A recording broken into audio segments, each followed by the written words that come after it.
네, 3월 24일이고요. 어제 우리가 리액트에서 이제 엑시오스라고 하는 AJAX 라이브러리를 사용해서 이제 CRUD를 구현하는 가장 기본 코드를 봤었어요. 이제 너무 자주 쓰이는 기능이다 보니까 사실 프론트엔드 개발은 AJAX 빼면은 사실 뭐 퍼블리싱이거든요, 그냥. 그래서 너무 자주 쓰이는 기능이니까 이제 이거를 모듈화 하려는 시도가 많이 있었는데 그 중에 이제 엑시오스를 활용하는 라이브러리 중에 use 엑시오스라는 훅이 있어요.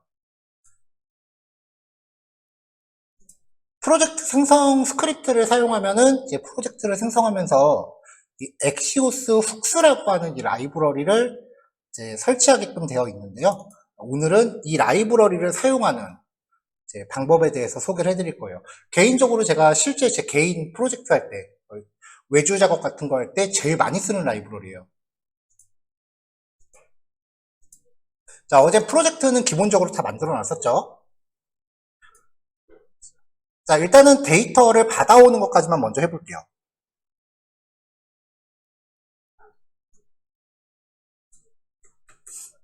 자, 여기서 지금 받아올 데이터는 이제 백엔드가 지금 같이 가동되고 있죠.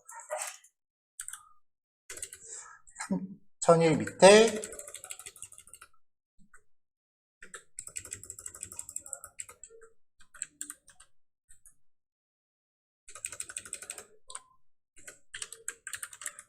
타이타닉이라고 하는 데이터셋이고요. 이게 이제 그 당시 실제 타이타닉의 탑승자 명단 데이터예요. 이걸 가지고서 데이터를 불러서 테이블에다가 출력하는 형식을 이제 만들어 볼 겁니다. 일단은 데이터를 받아와서 잘 받아오는지 텍스트로 뿌려볼게요. 기본적으로 엑시오스 훅을 가져와요. 엑시오스 훅스라고 하는 라이브러리 안에서 use 엑시오스라고 가져옵니다.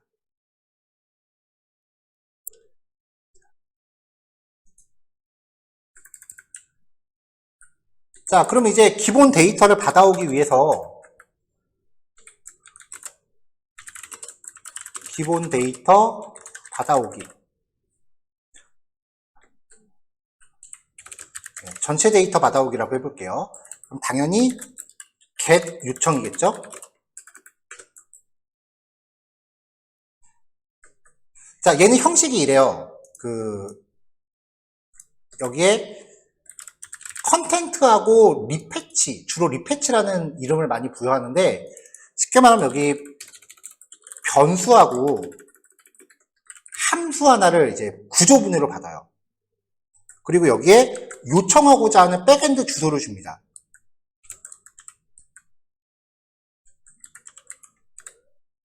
이렇게요.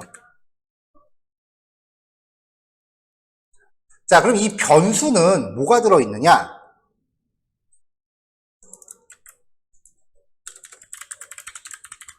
자, 변수를 일단 이렇게 한번 출력을 해볼게요.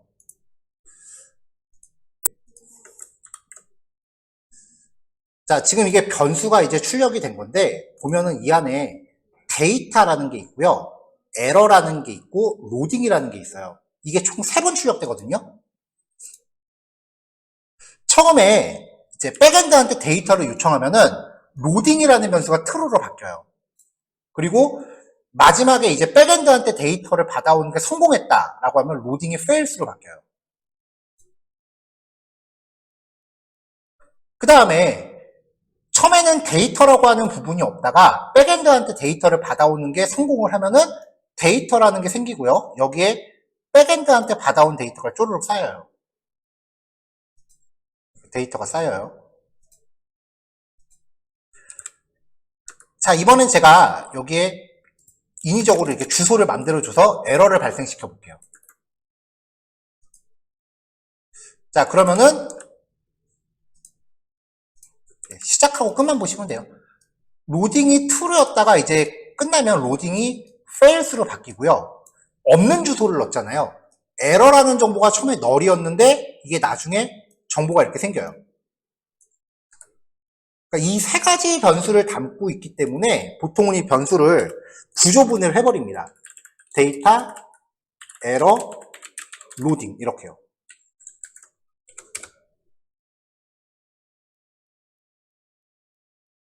자, 그러고 나서 이제 스피너를 가져오는 거예요. 컴포넌트.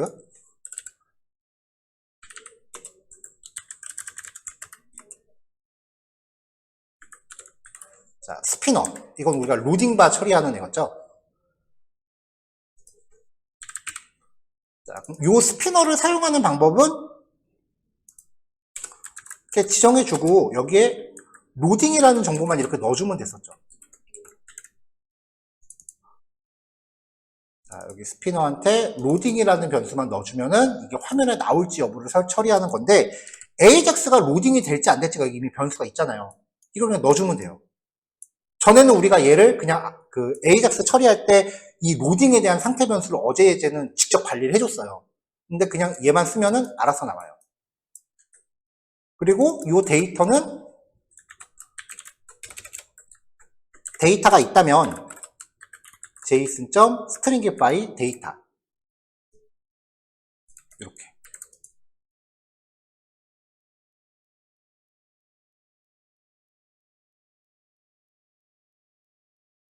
에러가 있는지의 여부도 조금 하고 싶다라고 하시면은 만약에 에러가 있다면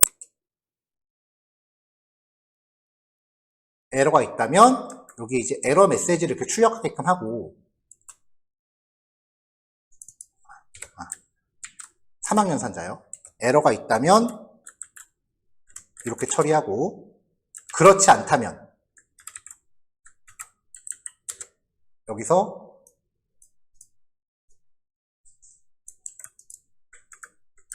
이렇게 적용해 주면 되겠죠. 에러가 있다면 에러 데이터를 출력해 주고 그렇지 않다면 데이터가 있는지 확인을 해서 데이터가 있다면 json.string 파일을 넣어라. 이게 좀 코드가 복잡한 것 같으면은 이렇게 하셔도 돼요. 에러가 있다면 하고 여기서 그냥 한번 끊어요.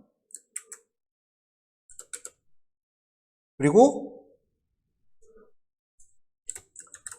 데이터가 있다면 출력해라.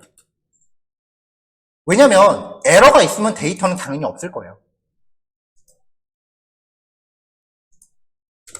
자, 이렇게 해보면 자, 지금 데이터 받아온 거 뿌리고 있죠, 벌써. 그냥 페이지 열리면서 지가 알아서 돌아버려요.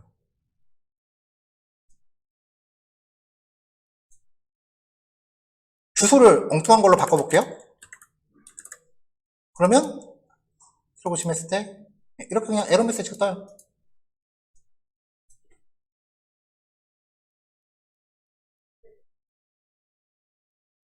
이거를 구현하기 위해서 우리가 어제 실습 예제에서는 어떻게 했었느냐?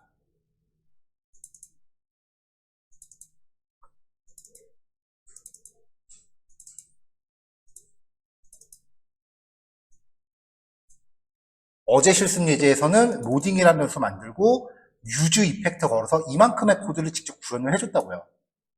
이게 그냥 요 한 줄로 끝나요. 어마어마한 라이브러리예요. 제가 실제로 프로젝트 할 때 무조건 쓰는 라이브러리입니다.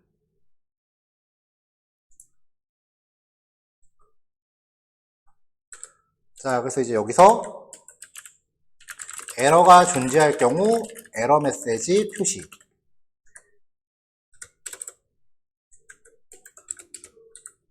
그리고 여기서는 백엔드로부터 받아온 데이터가 있다면 데이터 출력.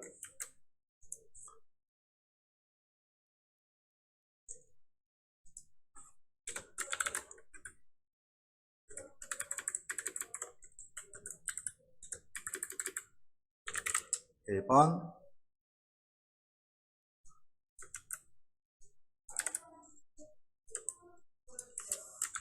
2번 3번 4-1 4-2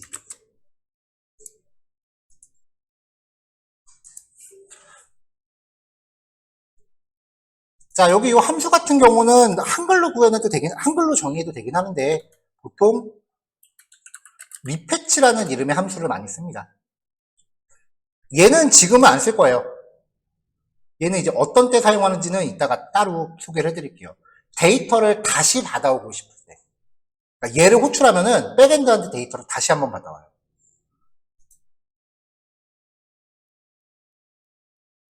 굉장히 간단해지죠, 코드가?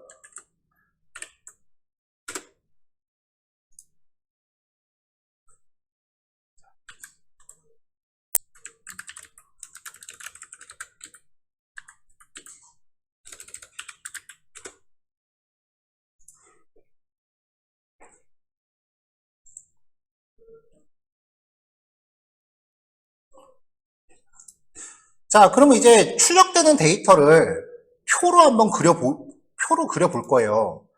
그래서 여기를 이제 출력하는 데를 이제 주석으로 맞고요.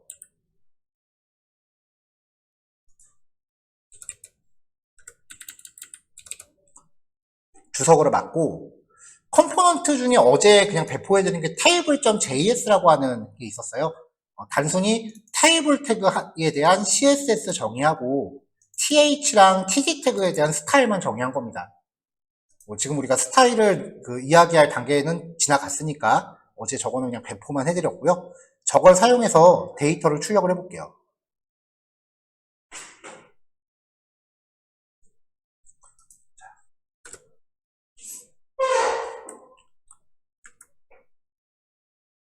자, 일단은 컴포넌트를 하나 더 가져와야겠죠?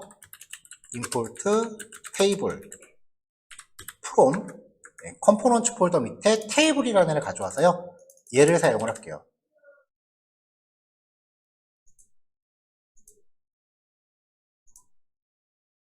코드가 생기다 말았네.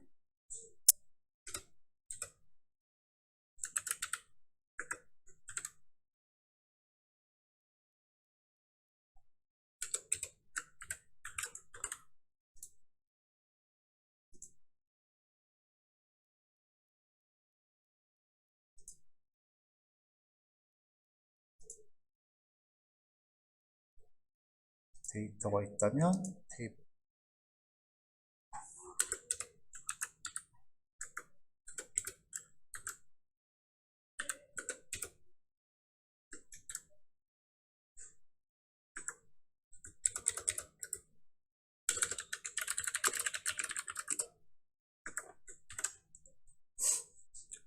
이렇게요. 데이터가 있다면 표의 기본 구성을 이렇게 준비를 해주고요. 여기 데이터의 의미가 ID는 그냥 승객 번호, 서바이브드는 이제 그 당시에 이제 많은 분들이 사망했잖아요. 이게 사망 숙종 여부. P클래스는 객실 등급, 이름, 성별, 나이. 그다음에 요거 같은 경우는 이제 그 자매나 형제, 동승한 자매나 형제 수. 요거는 같이 동승한 부모와 자녀 수. 요 두 개의 값을 합치면은 동승자 수가 몇 명인지예요. 티켓 번호. 이거는 납부한 요금. 그다음에 캐빈이라고 하는 거는 이게 티켓 번호예요. 티켓 번호. 죄송하다. 방 호수. 티켓 번호, 방 호수, 그리고 얘는 탑승지. 탑승지가 크게 세 군데, 셰르부르, 퀸츠타운, 그 다음에 사우샘프턴이라는 세 개의 지명인데 각각 알파벳 한 글자로 되어 있어요. 자, 그래서 여기 나와 있는 항목들을, 이거는 이제 비주얼 스튜디오 코드가 자동으로 생성한 거니까 이렇게 항목들을 준비를 하고요. 그 다음에 t 바디를 걸고,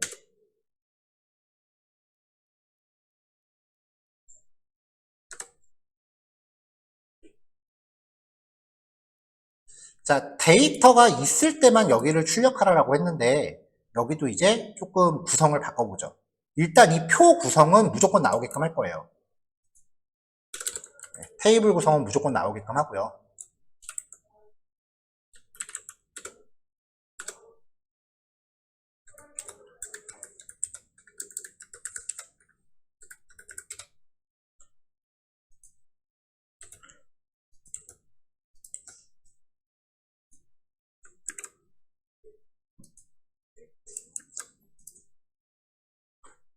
다음에 여기 T 바디 쪽에서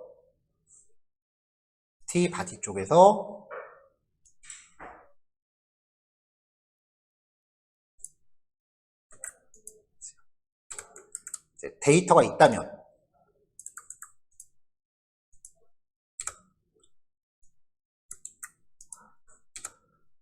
에러 여부는 여기서 바로 이렇게 출력하면 되고요.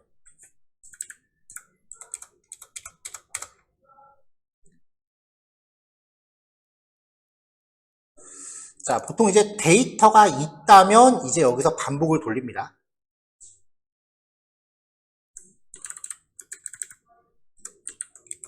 자, 지금 여기서 출력하는 이 데이터라고 하는 게 백엔드한테 받아온 거 요 전체가 돼요. 이걸로 반복 돌리면 요만큼에 대해서 반복을 도는 거죠. 그래서 data.map이라고 하고요. 파라미터는 value하고 index.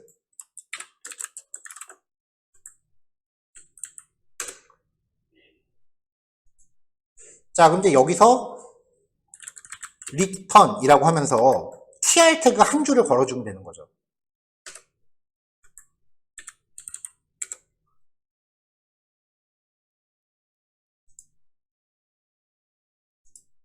플러그인을 하나 깔아놨는데 얘가 자꾸 귀찮게 하네요, 사람. 빨강색으로 시계 필요합니다라고 나오는 요 플러그인인데 얘가 좀 귀찮게 해서 지금 껐다 킬게요.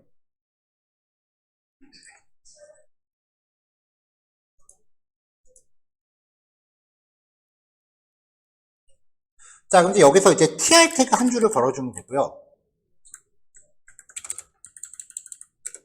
반복문 안에서 들어가는 거는 반드시 key라고 하는 파라미터로 고유한 값을 넣어줘야 되죠. 백엔드한테 받아오는 데이터를 보시면 반드시 각각의 항목을 고유하게 식별하기 위한 일련 번호가 있다라고 말씀드렸어요. 대부분 변수 이름이 id예요. 그래서 그때는 백엔드가 주는 저 id 값을 사용하셔서 키를 쓰셔도 되고요. 요 인덱스 번호 쓰셔도 되고요. 자, 그럼 이제 나머지 항목들 요거 하나가 지금 V니까 여기서 이제 출력하고 싶은 애들을 이제 출력을 해주는 거죠.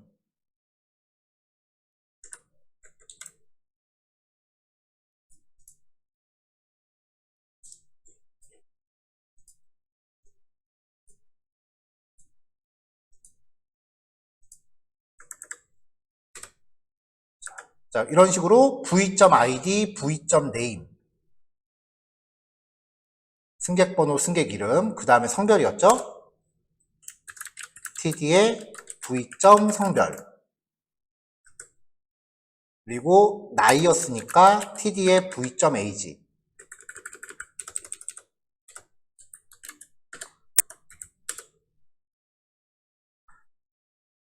자, 그 다음에 이제 동승자 수예요. 요 변수하고 그 다음에 부모 형제자매 수랑 같이 탑승한 부모나 자식 수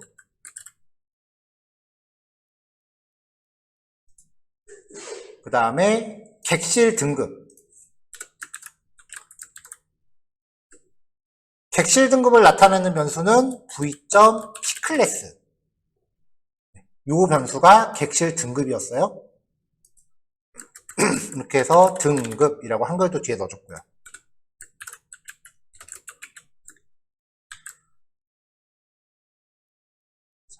자, 그 다음에 이제 티켓 번호. 방 호수가 먼저네요. 방 호수 티켓 번호. 방 호수는 요 캐빈이라고 하는 값이었고요.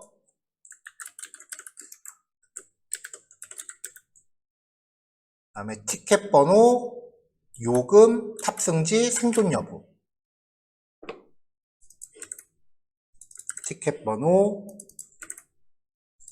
요금, 탑승지, 생존 여부. 이렇게 출력을 다 시켜주면은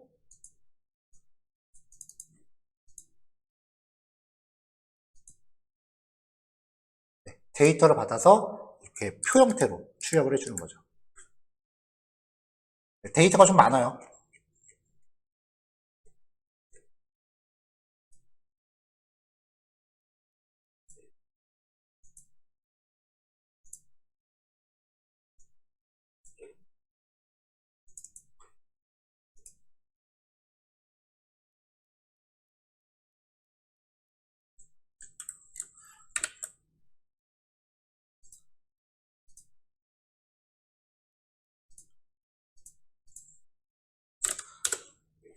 자, 지금까지 코드 이제 이미지로 떴고요. 다시 한번 이제 단계 점검해 볼게요.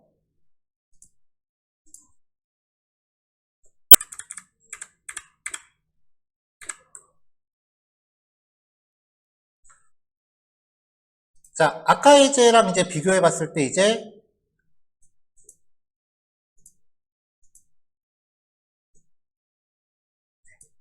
테이블 컴포넌트 받아오는 게 추가가 됐고요.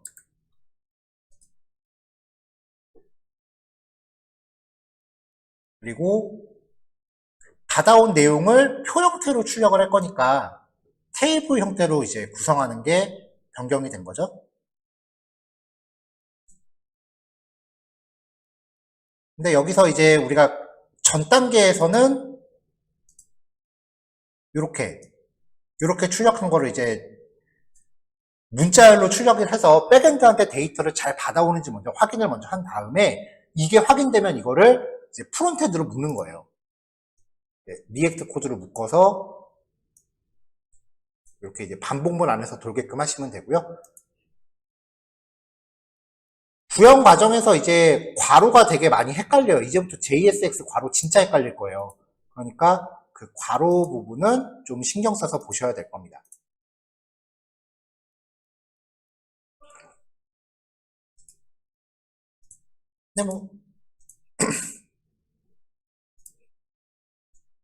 근데 뭐 이제 단계만 이렇게 해보면 여기가 1단계, 2단계는 그냥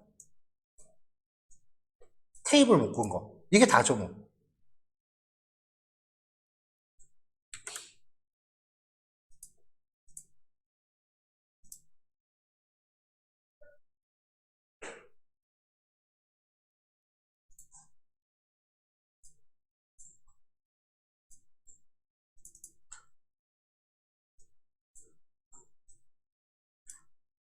자, 첫 번째 이미지가 처음에 올려드린 게 이제 타이타닉 스텝 1.png 다음에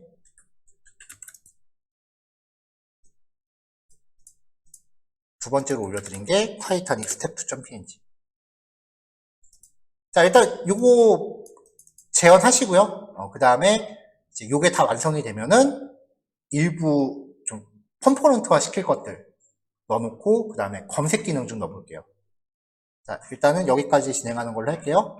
이 정도면 제가 봐서는 20분 정도 실습하시고 10분 쉬었다가 3시에 이어서 하면 될 것 같아요. 3시에 뵙겠습니다. 자, 지금 구현해 놓은 상황에서요. 보완을 좀 해야 되는 부분이 어느 부분이냐면은 첫 번째는 성별 부분이요. 여기 지금 영문으로만 표시되고 있는데 이 값에 따라서 남자 혹은 여자라고 이제 한글로 구문을 좀 바꿔주면서 남자일 때랑 여자일 때 약간 색상 표시를 좀 다르게 해보려고 해요.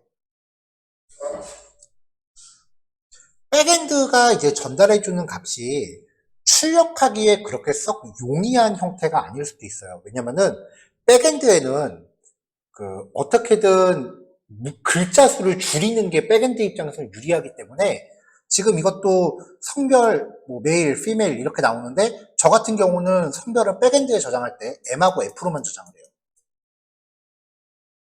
근데 이거를 사용자한테 디스플레이 해줄 때는 좀 보기 좋게 좀 바꿔줘야 될 거 아니에요. 자, 탑승지 같은 경우도 이렇게 한 글자 코드로만 되어 있는데 이거를 실제 지명으로 좀 바꿔서 보여줄 거고 생존 여부 같은 경우는 아예 지금 출력이 안 되고 있죠. 왜냐면 얘가 데이터 타입이 현재 불린 값이에요. true, false. 걔네들은 출력이 안 될 수도 있어요. 왜냐면 false는 출력이 안 돼요. 지금 하나도 안 나오고 있죠. 자, 이런 부분을 처리하기 위해서 출력 기능을 전용으로 담당하는 컴포넌트를 좀 만들 거예요.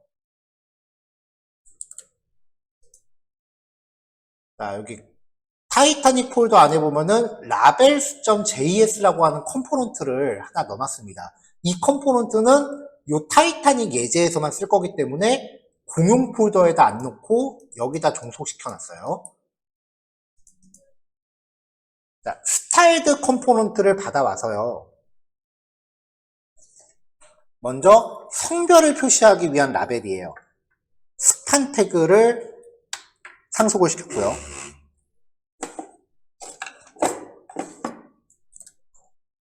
스판 태그를 이제 상속을 시켰고, 이 스판 태그에 비포에다가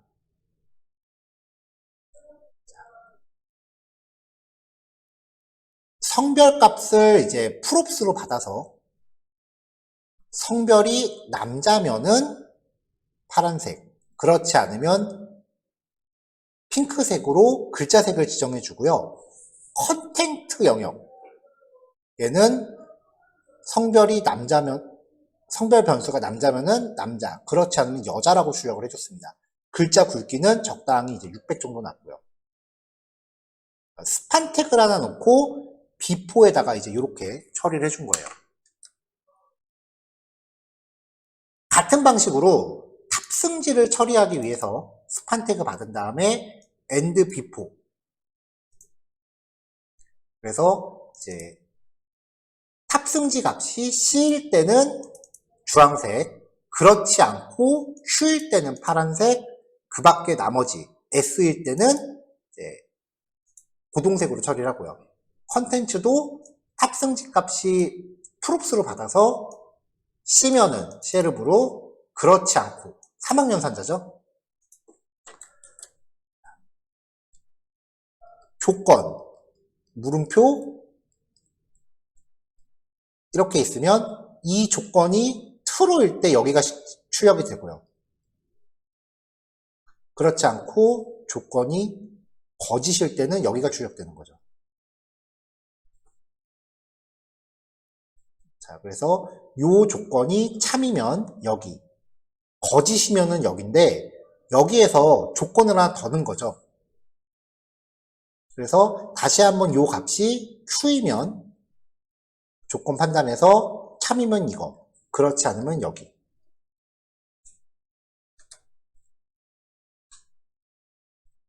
자, survived 라벨, 여기도 proofs 받아서 요 값이 true면은 요거, 그렇지 않으면 요거.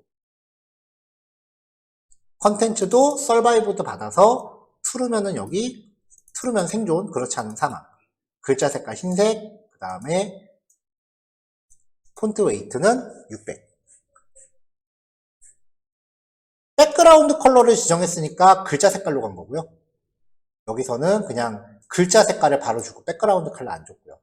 만약에 이렇게 프롭스를 설정하는 게 좀 구문이 복잡한 것 같다라고 생각이 되시면은 예전에 우리 수업 내용 했던 것 중에 스타일 시트 부분에 보시면은 스타일드 컴포넌트에 대해서 했던 게 있어요. 여기 이제 프롭스 받는 방법에 대해서 이제 지정을 했었고요. 그리고 여기서 이제 그 연산 사용하는 거, 조건문 처리하는 거에 대해서도 이제 소개를 했었죠.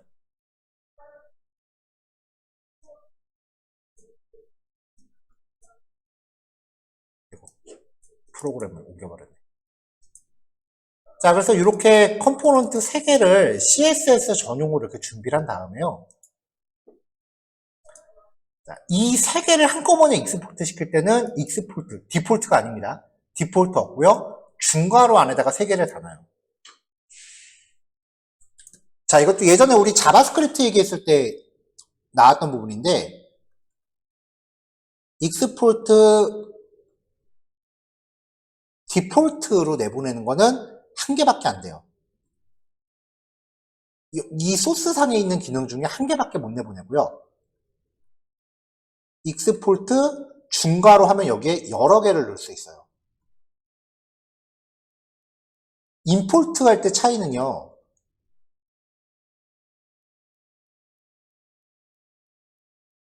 임포트 요 한 개 받고 from 그 다음에 모듈 파일 경로가 들어가죠. 여러 개를 내보냈을 때는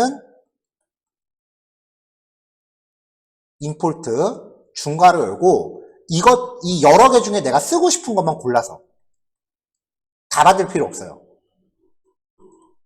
from 이렇게 익스포트 형식에 따라서 임포트 코드가 바뀝니다. 그리고 하나의 소스 파일에서 익스포트 디폴트와 그냥 익스포트를 모두 쓸 수 있습니다. 자, 예전에 자바스크립트 모듈 얘기할 때 그 말씀드렸던 부분인데 좀 긴가민가 하실까봐 다시 한번 정리해드렸고요. 자, 그럼 이제 여기서 타이타닉 쪽에서 일단은 요 라벨스.js 얘를 먼저 구현을 하셔야겠죠.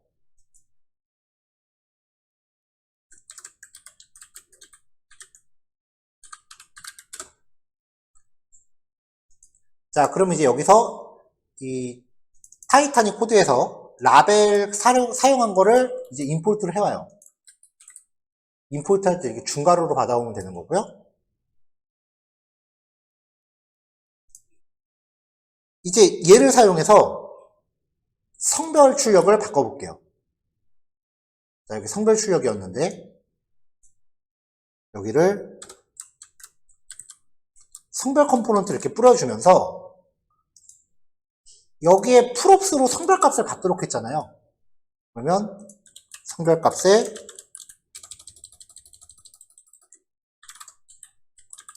백엔드한테 받아온 값을 프롭스로 전달합니다. 폴더가 상위 폴더가 아니네요. 같은 폴더죠.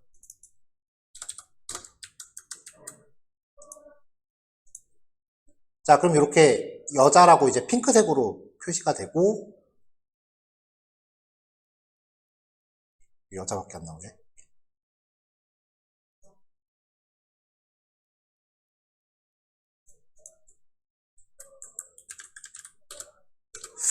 남자가 전혀 인식이 안 되고 있어요?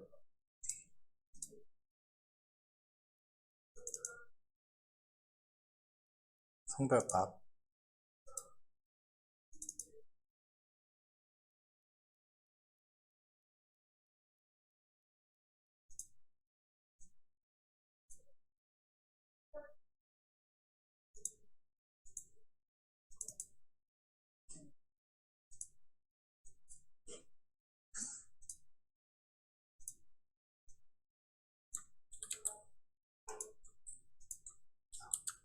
성별값도 같이 한번 출력해 볼게요. 메일. 네, 지금 피메일 때도 지금 여자로 출력을 하고 있어서 요거 좀 체크 좀 해볼게요.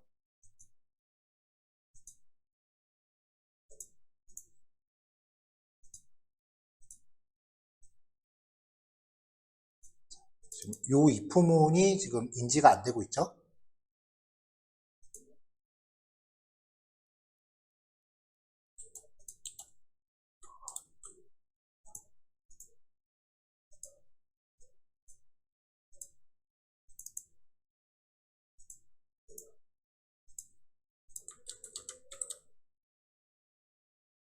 아, 죄송합니다. 프롭스한테 변수, 스타일드 컴포넌트한테 변수 보낼 때는 달러 표시가 들어가야 돼요, 참. 저번에 말씀드렸는데 제가 까먹었네요. 달러를 붙여서 전달을 하고요. 받을 때도 달러 붙여서 받았습니다. 자바스크립트는 변수 이름 앞에 달러를 넣을 수 있어요, 원래.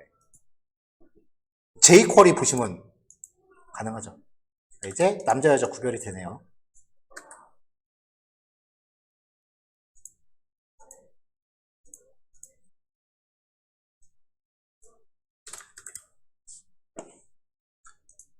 자, 그 다음에 이제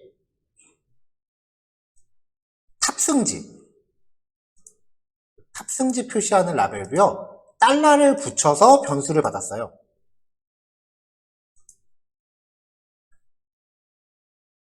자, 그래서 저 컴포넌트에서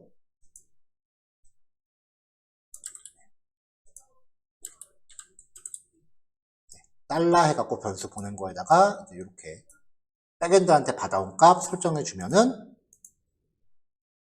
이렇게 이제 탑승지 라벨링이 됐고요. 마지막으로 생존 여부. 자, 생존 여부도 달러 서바이브드라는 변수로 받았어요.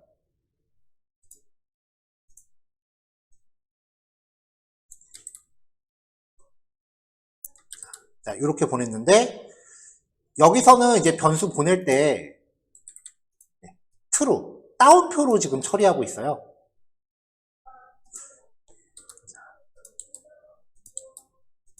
자, 다운표를 벗겨볼게요. 이렇게 하면 데이터 타입의 불린이죠.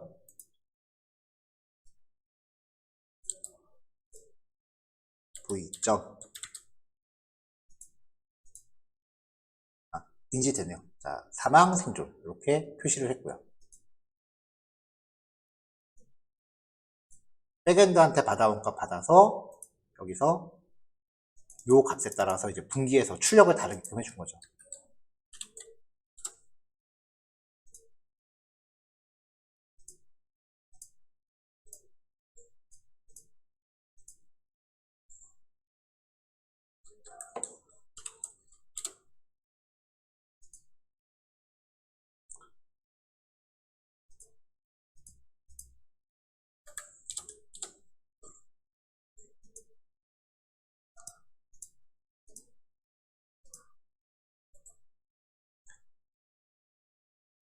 자, 과정 한번 다시 점검해 볼까요? 일단은 labels.js라는 애를 만든 다음에 import 구문 추가를 해줬고요.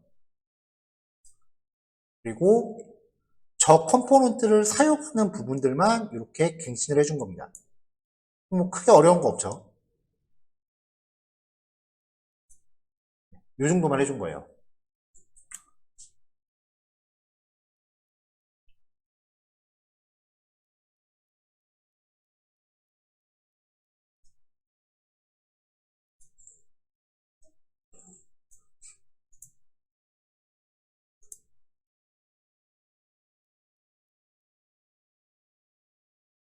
자, 그 다음에 이제 검색을 좀 넣어보려고 해요.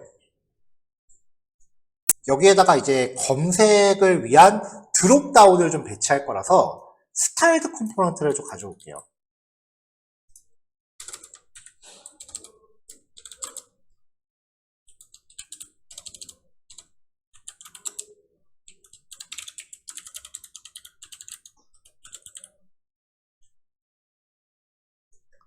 그리고 드롭다운을 배치하기 위한 div 태그 하나를 찾겠습니다.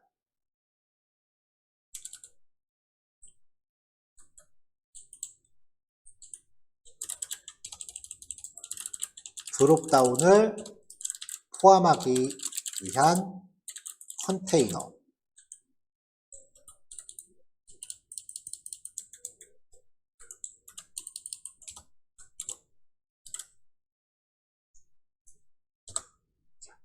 select 컨테이너라고 하는 애를 이제 div 태그로 하나 넣을 건데요.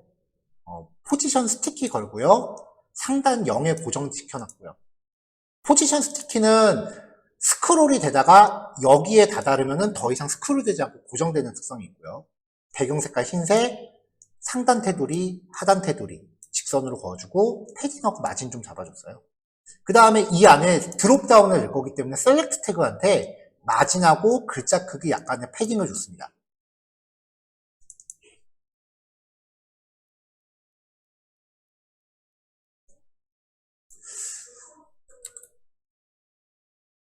자, 그래서 여기 테이블 밑에 검색 조건을 위한 드롭다운 박스를 넣을 거예요. 얘가 5번이네요.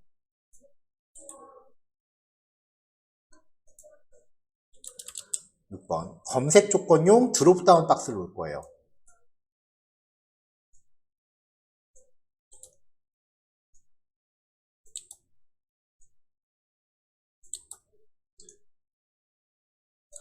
자, 몇 가지 이제 검색 필터링 조건을 좀 넣은 겁니다. 드롭다운 3개를 놓고요. 성별, 탑승지, 생존 여부에 따라서 데이터를 좀 필터링 되게끔 처리하려고 하는 거고, 이거에 대해서 아직까지 이벤트 함수는 적용이 안 돼 있죠. 자, 그래서 이벤트 함수까지 적용을 해서 다시 온체인지 함수 이렇게 이벤트 걸었어요. 그러면 이제 요 세 개, 지금 여기서 보시면은 on select change라고 해서 전부 다 똑같은 이벤트를 걸게끔 했거든요. 네, 이렇게 하면 좀 구현 난이도가 높아지니까 따로 걸죠. 성별에 대한 선택 변경, 그 다음에 탑승지에 대한 선택 변경, 생존 여부에 대한 선택 변경. 자, 그럼 이 각각의 이벤트 함수도 만들어줘야겠죠? 6-1로 갈게요. 6-2번은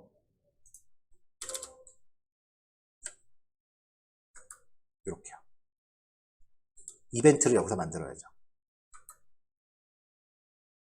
자, 이벤트 구현할 때 유즈 콜백 쓰는 거는 무조건이에요. 유즈 콜백 받아오시고 얘를 유즈 콜백으로 감싸셔야 돼요. 그래야 성능이 떨어지질 않아요.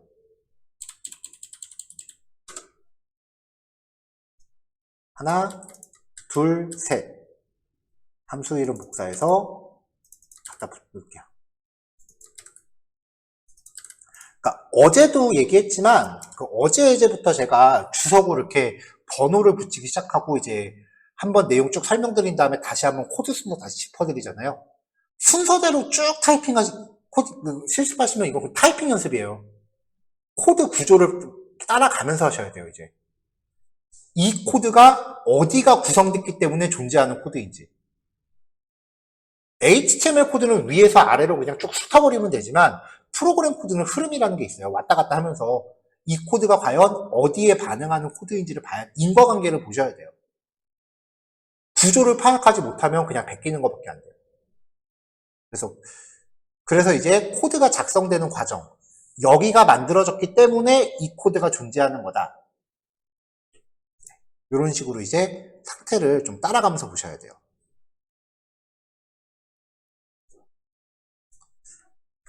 자, 이벤트가 발생을 했으면 이제 첫 줄에는 2.prevent 디폴트 거는 거는 무조건 국룰이라고 말씀드렸죠. 그리고 드롭다운의 입력값을 취득해보죠.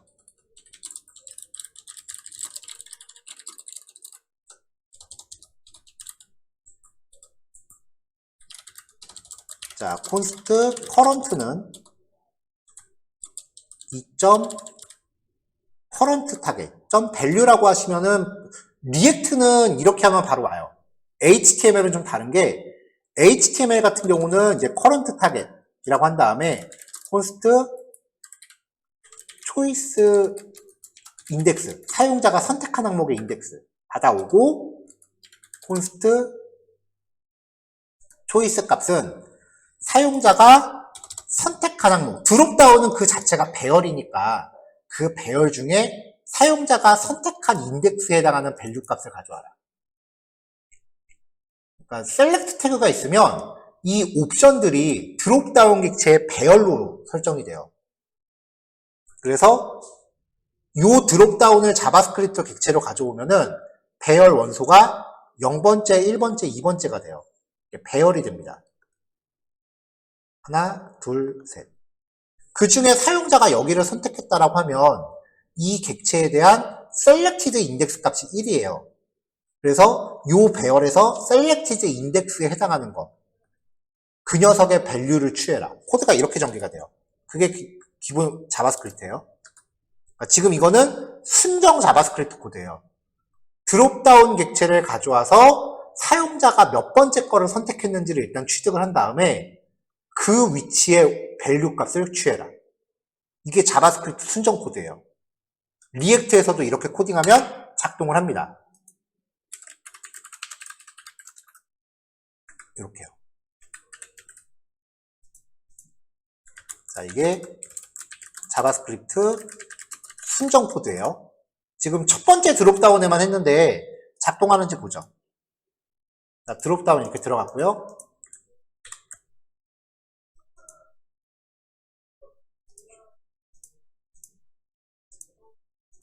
자, 이렇게 나오죠.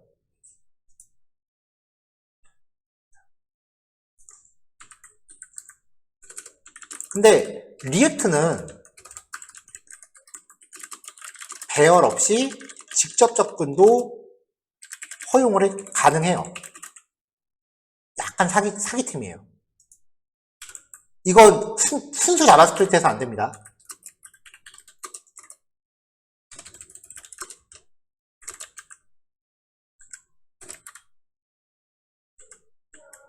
커런트 타겟 밸류. 그냥 바로 이렇게 접근이 돼요.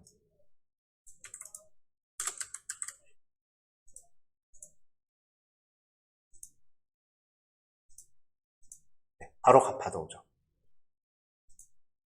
다시 한번 말씀드려, 이 코드는 리액트에서만 되는 거예요. 바닐라 JS에서는 이렇게 하시면 안 돼요. 원래 위에 게 정석인데 이거는 그냥 리액트가 조금 간략한 방식을 제공을 해줘요. 자, 그럼 나머지 것들도 이제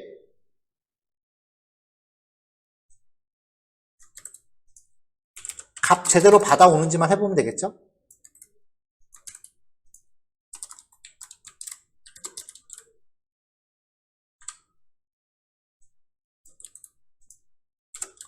자, 요렇게요. 자, 그러면 선택된 값. 탑승지도 받아오고 생존 여부도 받아오고요. 자, 이렇게 변수 값이 잘 취득이 되는지까지 확인해 보시면 됩니다. 자, 아래쪽 테이블은 지금 여기서는 이미 앞에서 다 완성이 된 거니까 생략 이렇게 꾸미고요.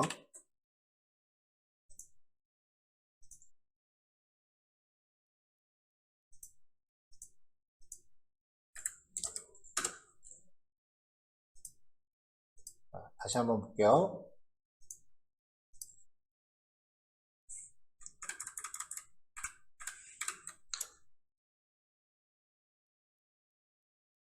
자, 일단 검색 기능을 넣기 위해서 스타일드 컴포넌트 가져왔고요.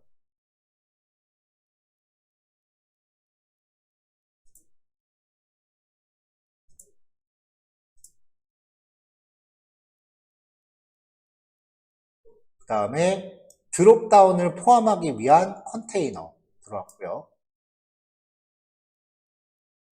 저 컨테이너가 배치됨으로 인해서 여기 드롭다운을 배치했습니다. 근데 여기에 이벤트들이 지금 걸려 있죠.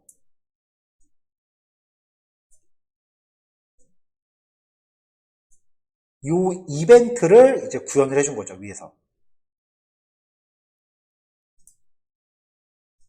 이렇게 이벤트 함수를 구현을 해준 거죠. 자, 넘버링 딱지 붙여보면은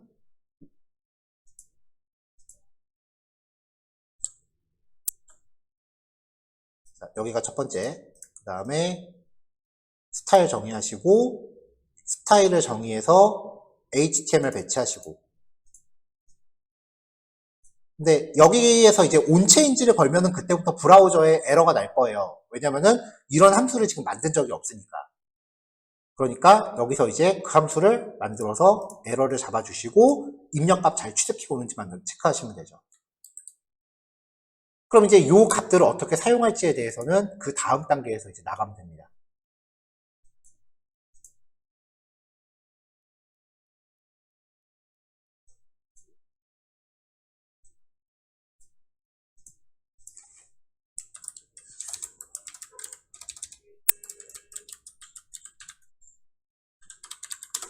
자, labels.js에 대한 화면, 그 다음에 타이타닉 스텝 3에 대한 화면,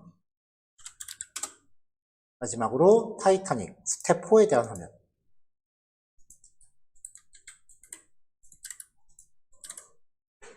네, 이렇게 세 개입니다.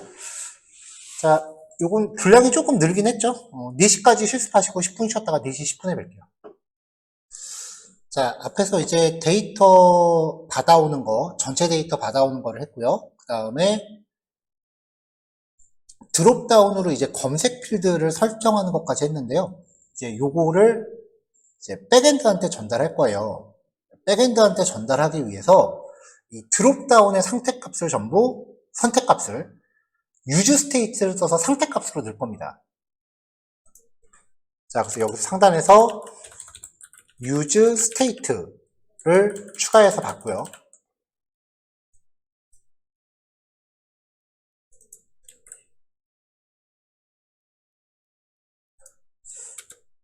자, 그 다음에 이제 상태값 정의해야죠. 드롭다운의 선택을 저장하기 위한 상태 변수들이에요. 변수가 3개니까 여기서도 3개가 필요하겠죠. 자, const 일단 성별 이거에 대한 세터 함수는 use state 일단 기본값은 빈값으로 넣고요. 자, 그 다음에 이제 탑승지 마지막으로 생존 여부예요. 요 상태값들을 드롭다운이 바뀌었을 때 갱신을 해줍니다. 선택된 값을 선택 변수에 저장을 해주는 거죠. 이런 식으로. 나머지도 다 넣어줍니다.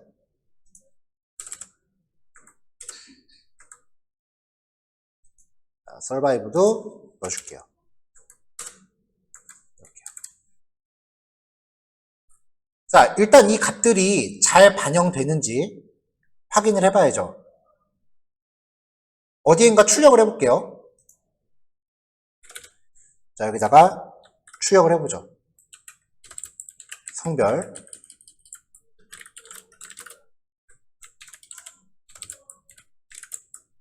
탑승지 생존 여부 이건 상태값 임시로 출력한 거예요.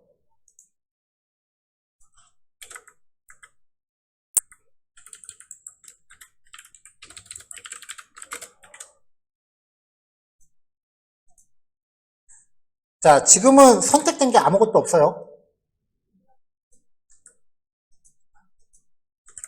자, 남자 선택된 거 반영됐고요. 탑승지 생존 여부 자, 저거 반영이 되죠? 뭔가 하나 또 빼보죠. 그럼 상태값도 같이 빠지죠.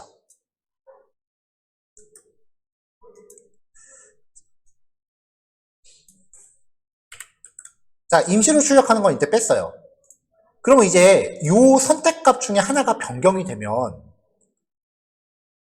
백엔드한테 그걸 반영한 데이터를 다시 주세요라고 요구를 해야 되잖아요.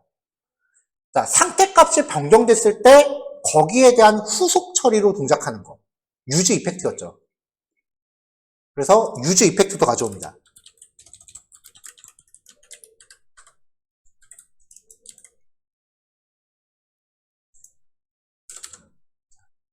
자, 이렇게 해서 use effect. 자, 여기서 이제 모니터링 하고 싶은 변수를 나열하는 거죠. 성별, 탑승지, 그 다음에 생존 여부. 자, 최초 실행 시와 그 다음에 명시된 상태 변수 중 하나가 하나 이상이 변경되었을 때 자동으로 실행되는 부분이에요. 자, 그래서 여기서 이제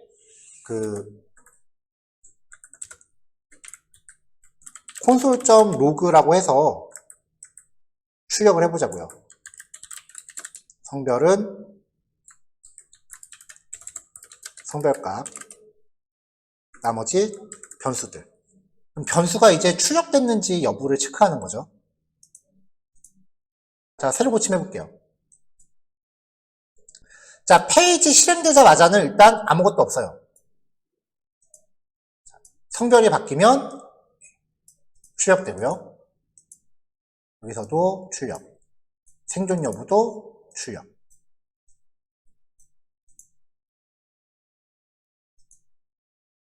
자, 그럼 이제 얘한테 요 값이 바뀌었을 때 백엔드를 다시 부르는 거예요.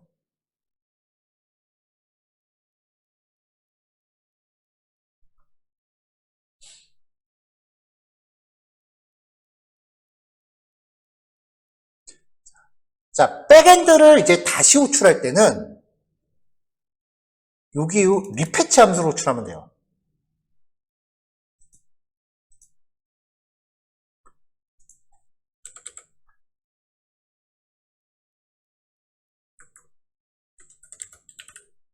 자, 리패치라고 함수로 호출하면은 백엔드를 다시 부릅니다.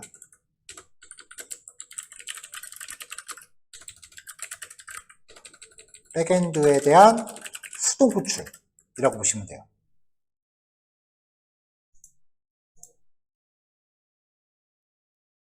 자, 새로 고침 한번 해볼게요. 그 다음에 요걸 바꾸면 지금 리패치를 호출했기 때문에 로딩바가 다시 나올 거예요. 그렇죠? 백엔드를 다시 부르는 거죠. 자, 근데 여기서 하나 문제가 생겨요. 어떤 문제냐면은 네트워크 탭을 잘 볼게요.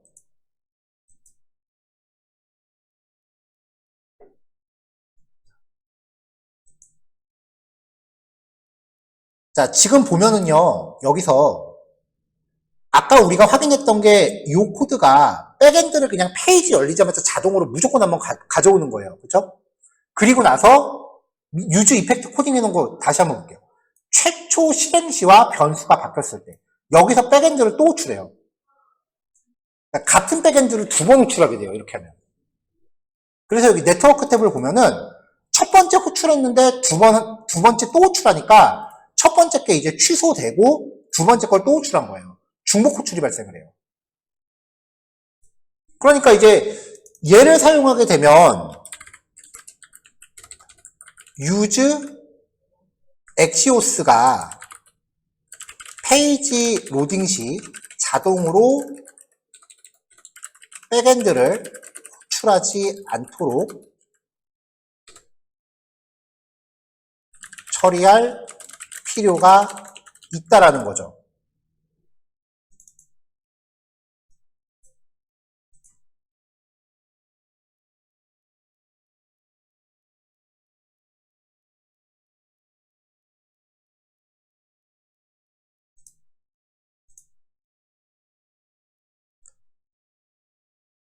자, 그걸 어떻게 하느냐?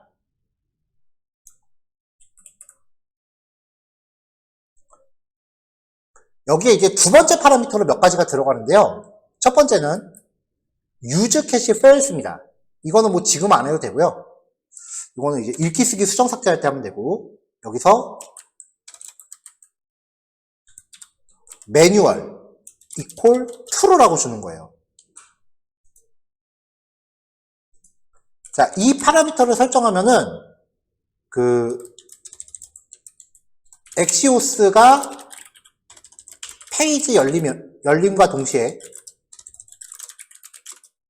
자동으로 백엔드의 데이터를 가져오지 않도록 수동으로 지정하는 거죠. 자, 그러니까 이걸 설정하면, 이 값을 설정하면 백엔드로부터 데이터를 받아오기 위해서는 반드시 리패치 함수를 호출해야만 돼요. 근데 이 리패치 함수를 밑에서 페이지 열리면서 자동으로 호출하게 했으니까 백엔드한테 받아올 거예요. 자, 새로 고침해볼게요, 이제. 자, 받아오긴 똑같이 받아오죠?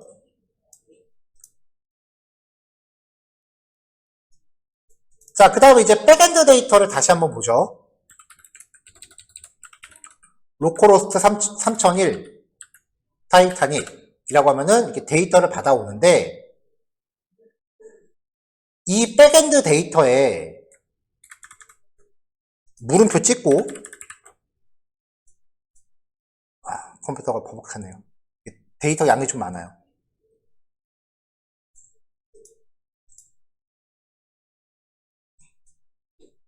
자, 요 변수에 물음표 찍고, 그 다음에 특정 변수에 대해서 값을 이렇게 주면,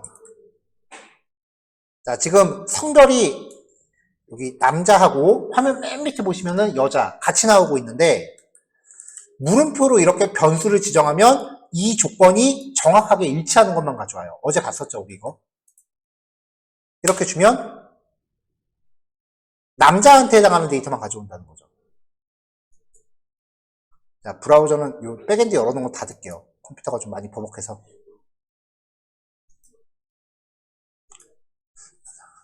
자, 엑시오스를 호출할 때 리패치를 이렇게 설정할 수 있는데요. 이렇게 리패치를 설정하면서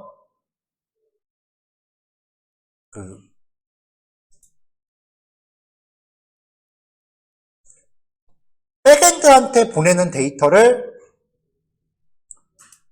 요청 내용을 다시 재설정할 수 있습니다. 파람스라고 해서 여기에 성별은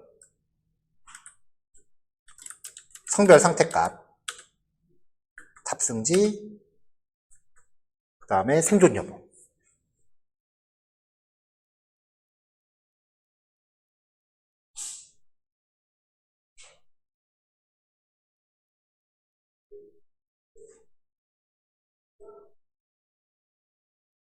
자, 근데 이렇게 하면 또 어떤 문제가 생기냐면요.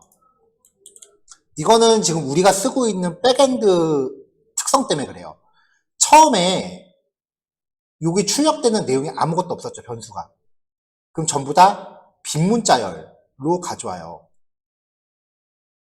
그쵸? 아무것도 값이 없으니까요. 그러면 백엔드한테 이 데이터를 보내면은 여기도 이렇게 빈값으로 세팅을 할 거 아니에요. 대부분의 백엔드는 어떤 물음표 한 다음에 성별, 이퀄 한 다음에 빈문자열이면 값이 없어요. and 그 다음에 다음 변수도 이렇게 가요. 이렇게 값이 없는 상태로 전달이 되면은 대부분의 백엔드는 요 변수에 대한 검색을 안 해요. 값이 없으니까. 근데 지금 우리가 쓰는 이 제이슨 서버는요, 빈 문자열로 값이 들어오면은 실제로 이 성별 값이 지정되지 않은 데이터만 검색을 하려고 들어요.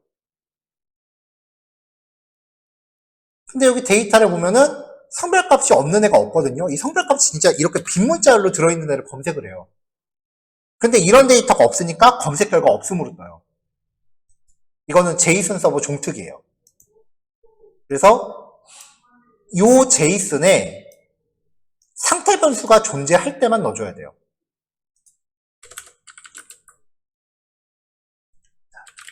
상태 변수의 값이 존재할 경우에만 제이슨에 추가할 거예요. args라고 하는 제이슨을 만들고요. if 성별이 있으면 args의 성별 변수에 얘를 넣어라.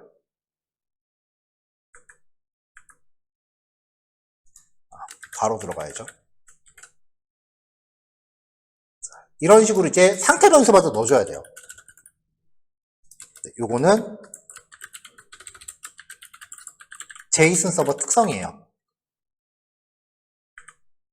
값이 없으면 전체 데이터를 반환하는 게 아니라 반환되는 데이터가 없어요. 일반적인 백엔드에선 이런 거 처리할 필요 없어요. 탑승지, 그 다음에 생존 여부. 자, 이렇게 해서 콘솔.그룹 백엔드에 전달할 파라미터 라고 해서 출력을 해볼게요. 자, 요 args를 파람스라는 이름으로 보낼 겁니다.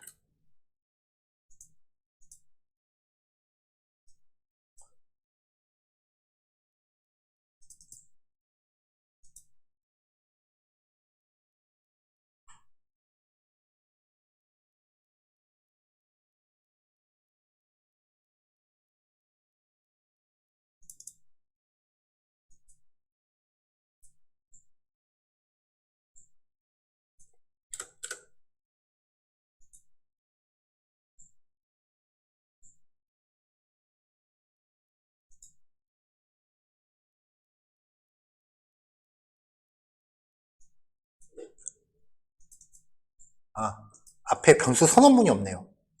콘스트.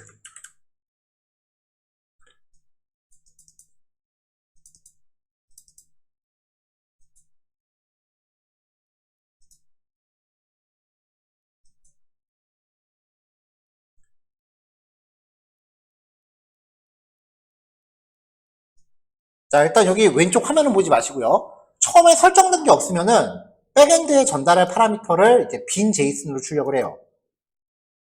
그 다음에 성별값을 선택을 하고 나면 백엔드에 전달할 데이터가 이렇게 하나가 생긴 거죠. 탑승지를 선택하고 나면은 하나가 더 는 거고요. 생존 여부 선택하면은 백엔드에 전달할 파라미터가 점점 하나씩 추가가 되는 거죠. 이렇게 백엔드에 전달할 데이터를 ARGS라는 이름으로 이렇게 구성을 한 다음에 얘를 파람스라는 걸로 묶어서 보내요. 자, 네트워크를 보면은 즉 ARGS가 만들어질 때 물음표 뒤에 이렇게 변수를 추가해주는 과정이에요.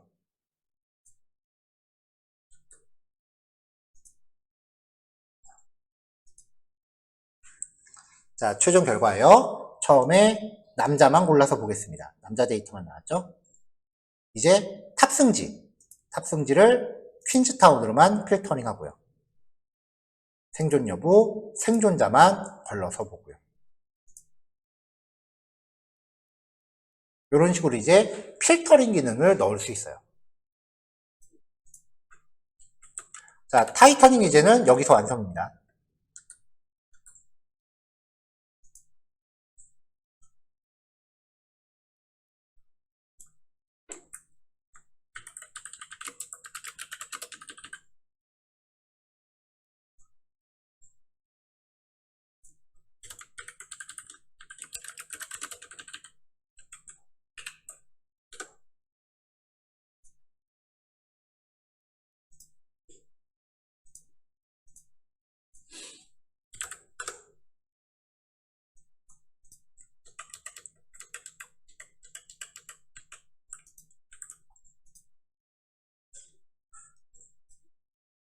자, 단계 한번 다시 짚어볼게요.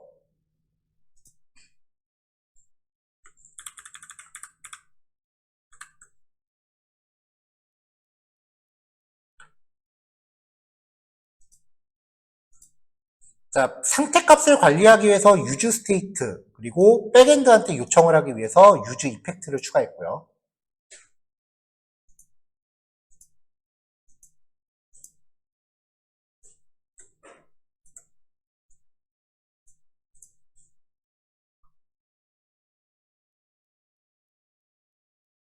드롭다운의 선택 상태를 이제 관리하기 위해서 상태 변수 추가했죠.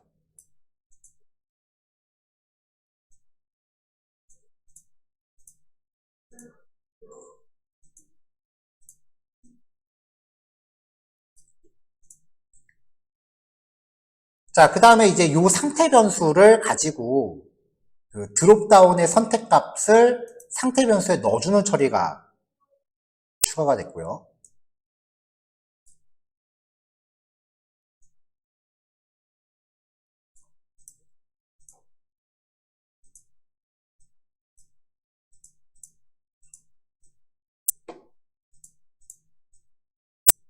이게 화면에 잘 반영하는지를 보기 위해서 일단 임시로 출력을 해봤죠.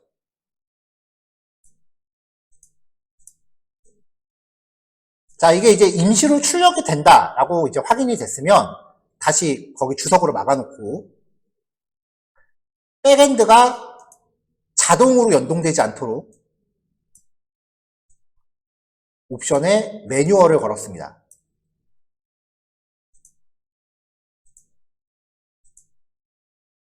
그리고 이제 유즈 이펙트를 추가해서 백엔드한테 데이터를 받아오게끔 마지막 처리를 넣었죠.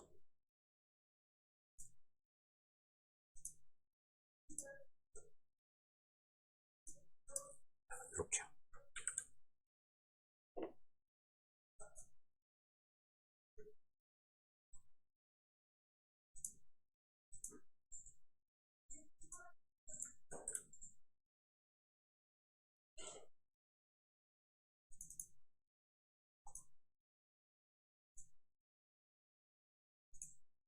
자, 이렇게 해서 타이타닉 최종 완성입니다.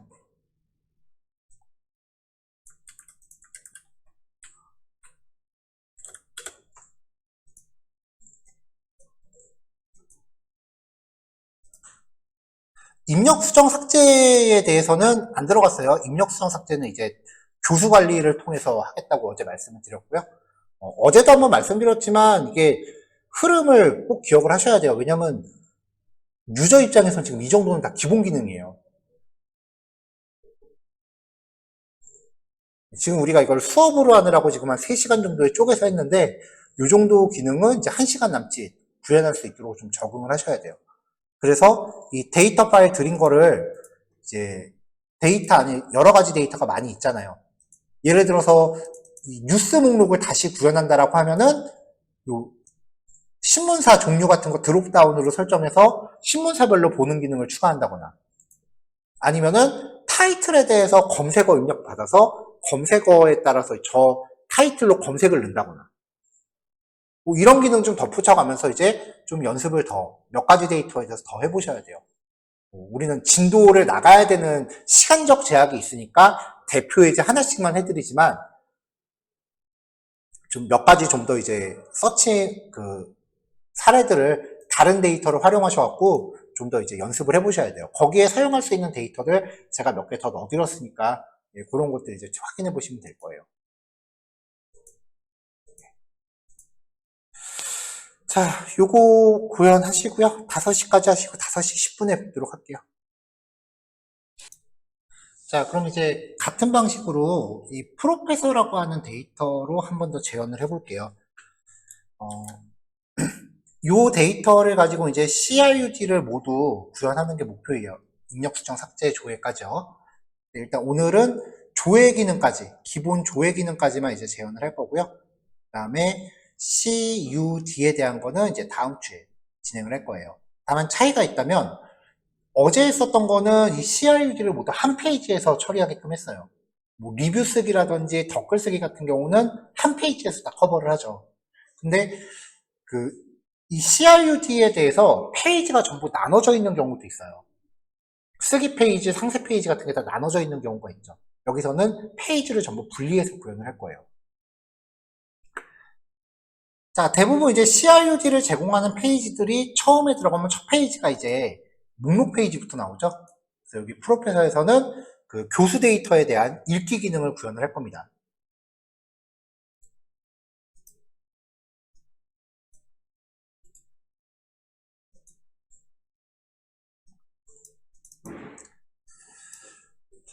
자, 과정을 지금 다 봤으니까 이제 한 번에 갈게요. 자, 필요한 훅 가져오고요. 이벤트 처리해야 되고, 상태값 관리해야 되고, 이제 동작하는 시점 확인해야죠. 여기서는 교수 이름에 대해서는 키워드 입력해서 검색을 할 거고요. 그 다음에 포지션 같은 경우는 데이터가 교수하고 값의 종류가요. 조교수, 전임 강사 이렇게 세 종류예요. 그래서 이 세 가지는 드롭다운으로 놓을 거고요. 자, 교수 번호, 이름, 아이디, 그 다음에 직급, 급여, 입사일. 얘는 보직 수당이라 그래서 그 일종의 보너스 같은 거고요. 이거는 소속학과 번호를 뜻해요. 자, 그 다음에 이제 가장 중요한 유즈 엑시오스 훅 가져오고요. 그리고 사용할 컴포넌트 가져올 건데 테이블하고 스피너만 가져올게요.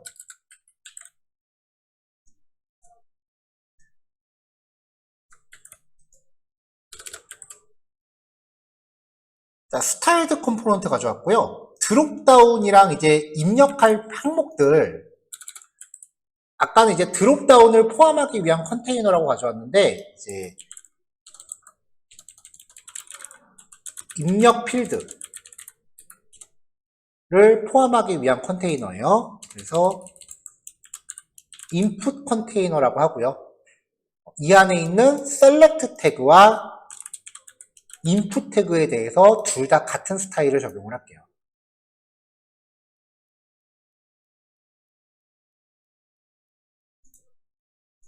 자, 그 다음에 이제 사용자의 입력값을 관리할 상태 변수를 만들 건데, 이름하고 직급에 대해서만 검색을 처리하겠다라고 말씀드렸죠?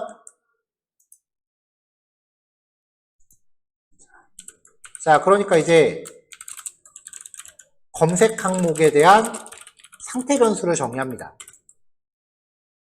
이름, 이메일은 아니고 포지션.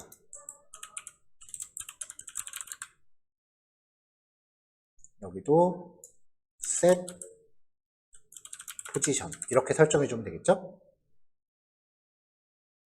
자, 데이터 받아오는 거는 여기서도 매뉴얼로 받아와야죠. 매뉴얼로 받아오는데 데이터 주소가 바뀌죠.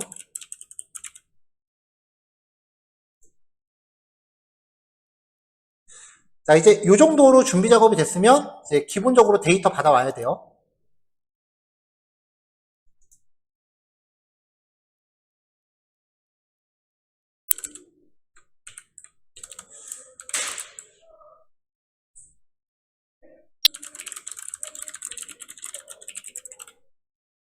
자, 백엔드한테 데이터를 받아오는데 use 이펙트 걸고요.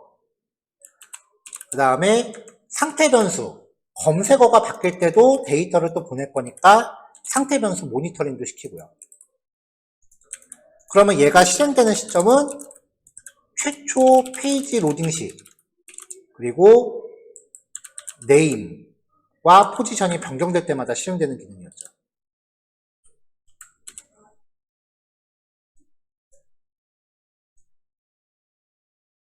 백엔드한테 전달할 그 파라미터 args라는 이름으로 준비할 건데요. 일단 이름이 있으면 이 args에다가 name이라는 이름으로 변수 추가해 주고요. 포지션이 있으면 args에 포지션이라는 이름으로 추가해 줍니다. 값이 잘 바뀌었는지 출력 한번 해보고 백엔드한테 데이터 주세요 라고 요청하면 되죠.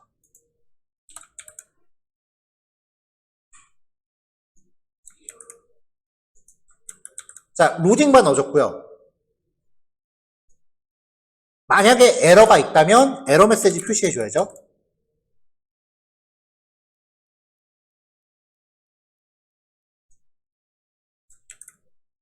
자, 그 다음에 이제 검색 결과를 뿌릴 테이블을 준비할 건데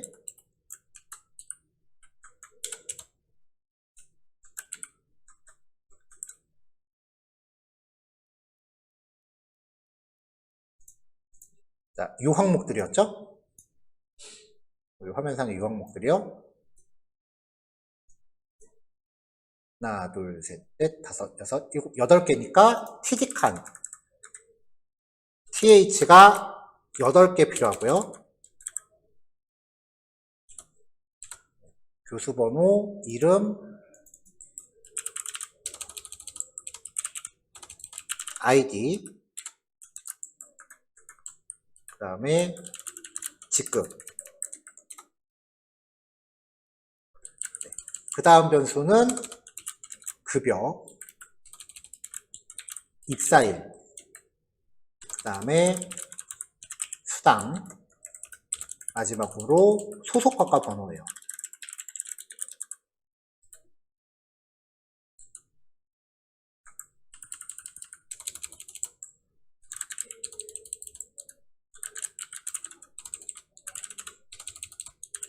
자, 그 다음에 이제 수정 삭제 기능도 만들 거기 때문에 일단 수정 삭제 버튼이 들어갈 칸도 준비해 놓을게요.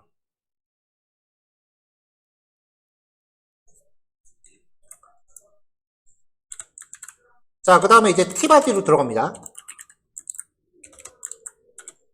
자, 백엔드한테 받아온 데이터가 있다면 이제 출력을 해줘야죠.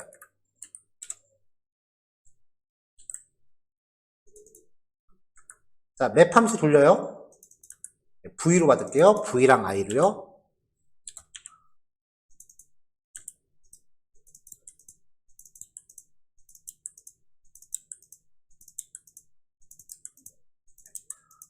변수를 얘가 막 맘대로 만들어 버리네요. ID, 직급, 포지션, 그 다음에 급여.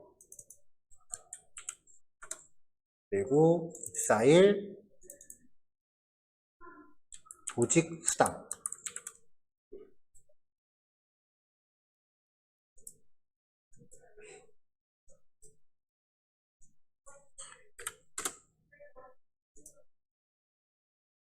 인덱스 is not defined. 어디 인덱스라는 변수. 여기 키, i.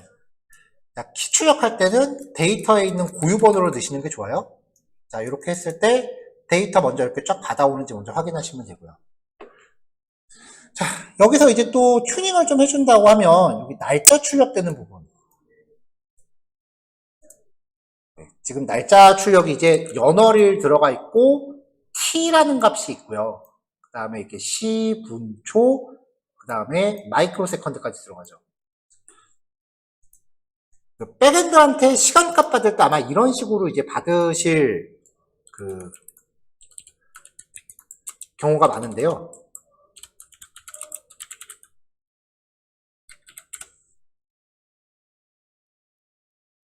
자, 이게 이제 ISO 시간표기법이라고 부르는 거예요. 잠깐 서칭한 결과를 보여드리면요. 이제 날짜와 시간을 같이 표시할 때 사이에 t를 넣고 맨 뒤에는 이제 시간대를 표시를 해요. UTC일 경우에는 이제 Z를 붙여요. UTC가 뭐냐면 이제 표준 시간대.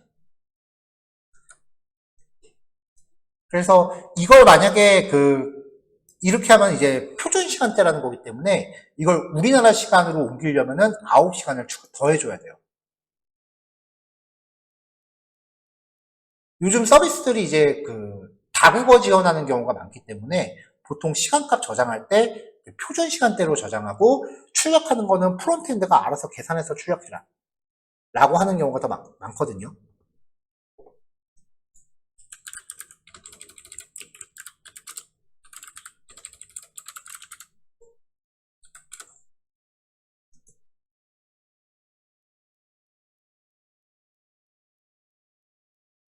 자, 그럼 이제 우리가 시간대를 처리하기 위해서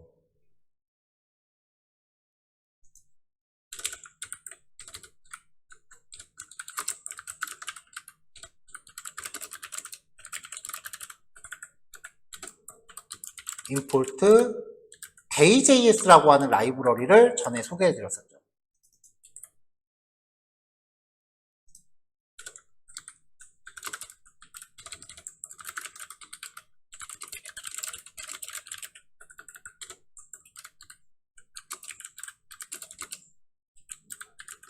자, 이렇게 함수를 호출해서 day.js라고 하는 기능을 생성을 하고요.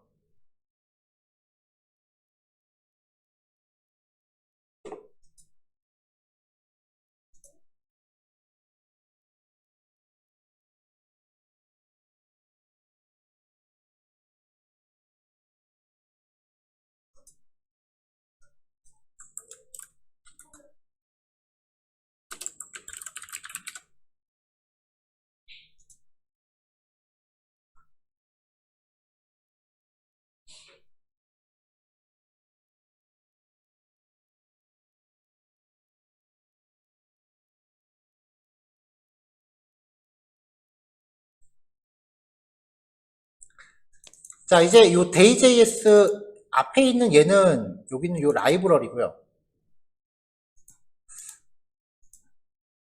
얘는 이제 리턴 받은 객체죠.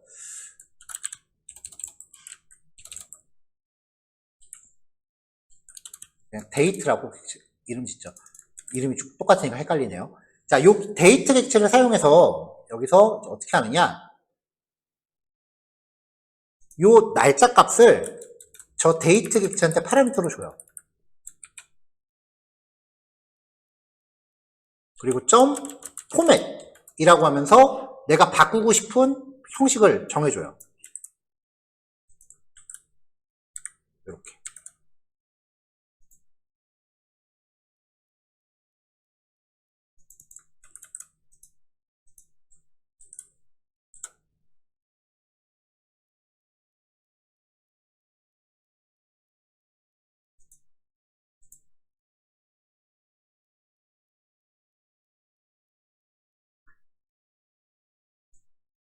자, 뒤에 10분초까지 일단 같이 출력해 볼게요.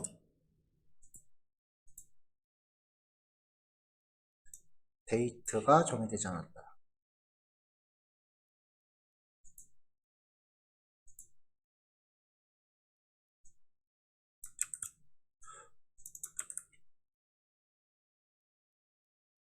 그냥 바로 이 함수를 쓰면 되네요.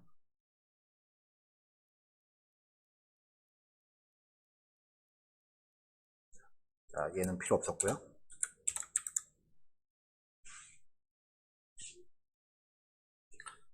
자, 그러면 아까 처음에 우리가 봤었던 문자열이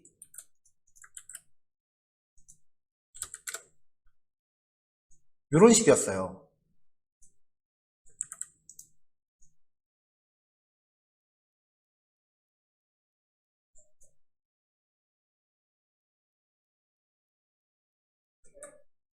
자, 근데 출력되는 거 보니까 이렇게 지금 바뀌어 있죠?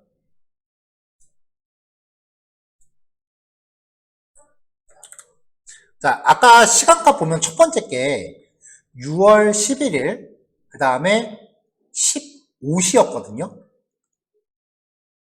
근데 이게 지금 표준시잖아요. 우리나라는 표준시로부터 9시간 차이가 나요. 여기에다가 그럼 9를 더해야 우리나라 시간이 돼요. 그러면 24시가 되죠.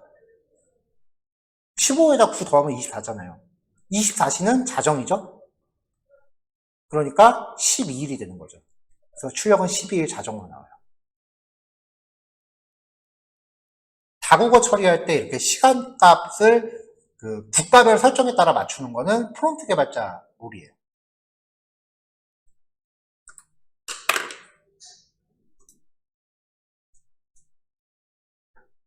자, 그러니까 지금 요 데이JS가요, 알아서 현재 사용자 컴퓨터의 시간대를 가져다가 표준 시간대 값을 바꿔주는 기능을 해요.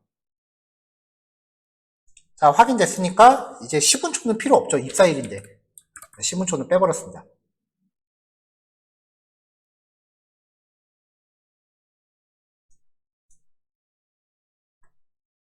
자, 위쪽에 이제 검색 필드 한번 넣어볼게요.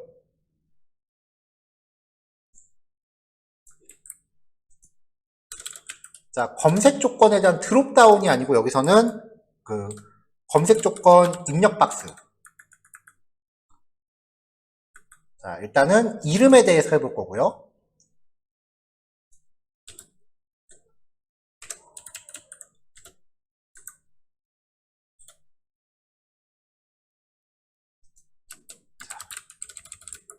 네임은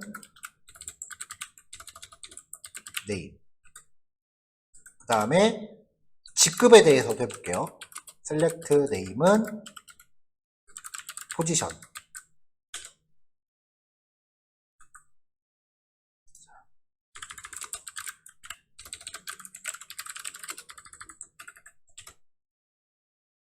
교수, 그 다음에 데이터가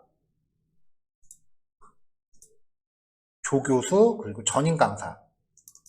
부교수도 있네요. 부교수, 조교수, 전임 강사. 네, 이렇게 데이터가 있어요.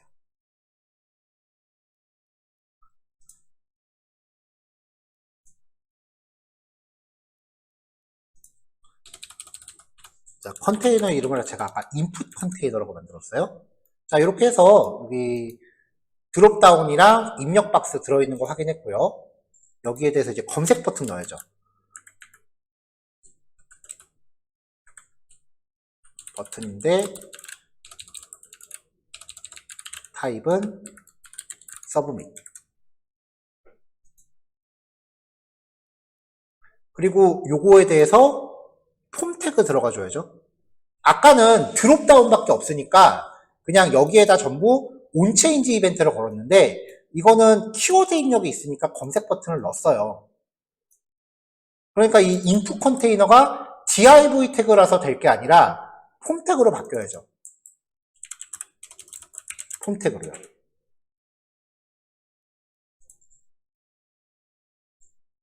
그럼 얘가 이제 폼 태그니까 여기에다가 on 서브밋 이벤트를 걸 수 있겠네요.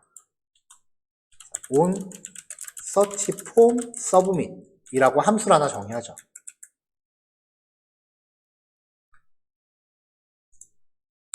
자, 그럼 여기서 이제 검색 폼 이벤트입니다. const on search form submit use callback 걸었고요. 일단 입력값을 취득을 해야죠.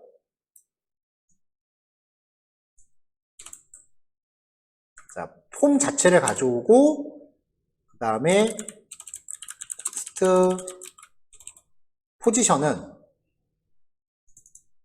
이 폼 태그 안에 있는 포지션이라는 항목의 입력값.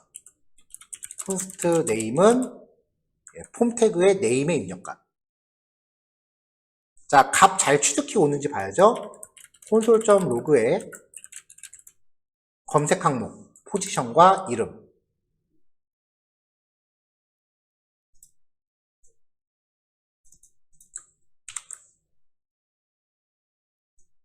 자, 개발자 도구 열어서요. 교수. 자, 검색 항목 그냥 교수만 나왔고요. 이번 이름도 넣어볼게요. 자, 그럼 이렇게 검색 항목 다 출력이 되죠. 이렇게요. 네, 이름은 제가 지금 고객님이라고 넣었어요.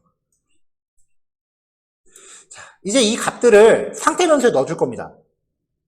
상태 변수에요.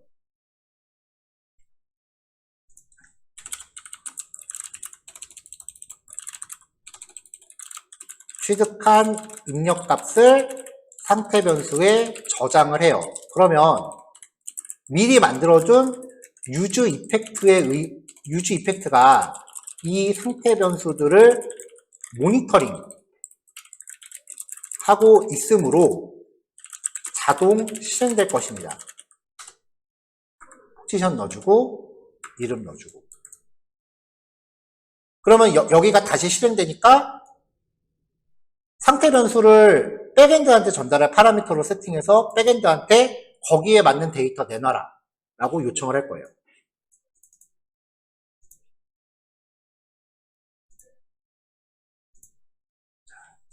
자, 이제 교수만 선택해서 검색, 부교수만 검색, 조교수 검색, 전임 강사 검색. 자, 이제 이름을 넣어볼 건데요.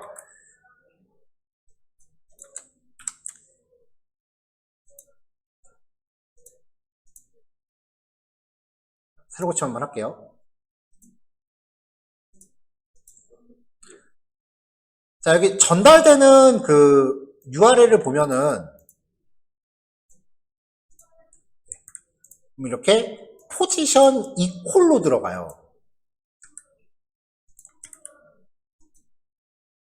자, 보면은 name equal 그리고 포지션 equal로 들어가요. 이렇게 되면 완벽하게 일치하는 것만 데이터 가져온다고 했었잖아요.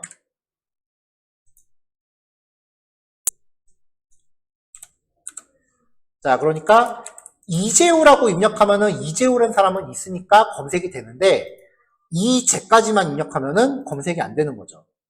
이거를 처리하려면은 백엔드에 전달할 변수 이름에 뒤에 언더바 like가 붙어야 됐었죠.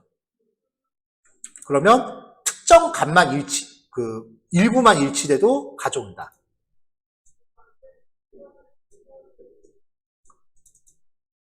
자, 그럼 이제 다시 교수 관리로 가서요. 교수 이름은 일단 교수 다 보죠. 김도훈까지 있는데 여기서 도훈까지만 입력하면은 가져오는 거예요.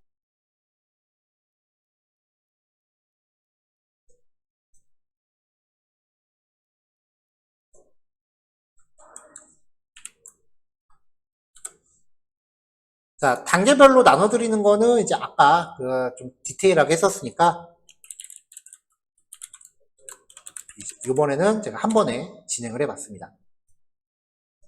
자, 요거 이제 파일 전달해 드리는 걸로 오늘 내용은 마무리하고요. 이제 다음 시간에는 여기에다가 이제